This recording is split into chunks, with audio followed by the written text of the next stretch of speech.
absolutely unbelievable. Manchester City have done it again.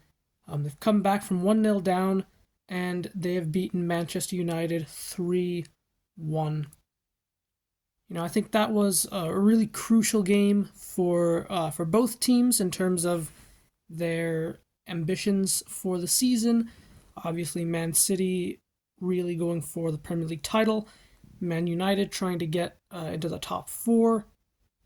And, I think a win for either team would have been really, really crucial, and a defeat would have been really damaging. You think if City lost this game, they would have had to go to Anfield, 4 points behind, 3 points behind if they drew. And going to Anfield with the need to win is very, very difficult. Manchester United, obviously, they are now 11 points off of Aston Villa in fourth. So, except for some kind of miraculous collapse by Villa or Tottenham, I just don't see a world where Manchester United make it into the top four. And so it was really, a must-win game, I think, for both teams. And the way Manchester United started the game with that amazing goal from Rashford, but then he follows it up with two chances on the counter-attack, and he completely messes it up. The first one gets, it's a slip by Ruben Diaz. Bruno Fernandes puts him through, and he heads the ball into the ground, and the ball bounces behind him. Just a complete lack of technique, a complete lack of composure for a player that's supposed to be the main man, to be the, he's the highest paid player at Manchester United, and to mess up a chance like that, I just think is completely ridiculous. And then the second one, cross comes in. It's not a bad cross at all. And he just misses the ball, swings and misses. And, I think stuff like that is why Rashford will never be a world-class player. Because, I know Haaland missed a big chance today, but Haaland, when he gets his chance, he scores at a crucial time, which, if Rashford scores either one of those chances, I think that's game done. I don't see City really coming back from 2-0 down. 1-0 made it way too easy for them. But what did Rashford do? Completely fluffed his lines.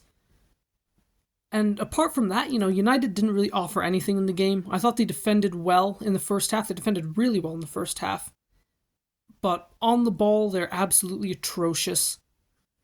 And I think you can kind of see Ten Hag really isn't, he's not a good manager for a possession-based team. A team that wants to play with the ball, that wants to control the game. I know, you're not going to go to the Etihad and really dominate the ball, but United could have been much, much better on the ball than they were today. Too many sloppy giveaways.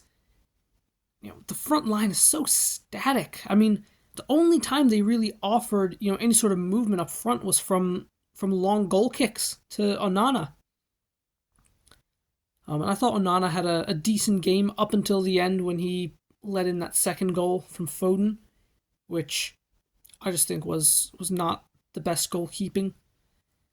But overall, I mean, it's a massive win for Manchester City. Phil Foden again. I mean, I think he's arguably been player of the season this season. He's been absolutely incredible in De Bruyne's absence. Now De Bruyne's back, and City are functioning like a well-oiled machine. I know they drew with Chelsea, and it looked a little bit dicey for periods during this game, but overall, there really wasn't much jeopardy in this game. I think the way United just sat back and just didn't bother to play after they went 1-0 up, I think they were digging their own grave when they did that. And, against City, they're going to score eventually, so it was just terrible management from United. Good for City to fight back, but, it was a crucial win in the Premier League title race, and I think at this point, we can just count Man United out from top four because they are absolutely useless. So make sure to let me know what you guys think. And of course, I will see you all in a bit.